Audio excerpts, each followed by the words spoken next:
Hello everyone, তো চলে এসেছি নতুন একটা মিনি ব্লগ নিয়ে। তো আজকে যেহেতু জন্মাষ্টমী, প্রথমেই সবাইকে জানাই শুভ জন্মাষ্টমী। পুজোর জোগাড় চলছে, অ্যাট লাস্ট পুজো সব তৈরি হয়ে গেছে। এবার পুজোতেও বসে পড়া হয়ে গেছে। এখন গোপালকে স্নান টান করিয়ে নতুন জামা পরিয়ে নেওয়া হলো, একদম রেডি করে নেওয়া হলো সিংহাসনে বসানোর জন্য। তারপর সবশেষে আরতি করে এবং অষ্টোত্তর শতনাম পড়ে পুজোটা শেষ করা হলো। তো যে খাস না আমাকে দিয়ে দে। না রে আমি জানি। হাতে তোল তুলে দিয়ে দে।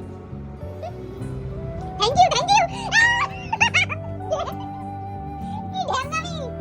তুই ওটা যদি খা তোর কিন্তু আস্তে আস্তে আস্তে আস্তে আস্তে আস্তে আস্তে যাও খা। অভিশাপ লেগেছে আমার। অভিশাপ লেগেছে, তুই আমার নাড়ু চুরি করেছিস। তুই আমার নাড়ু চুরি করছিস না? Thank you thank you.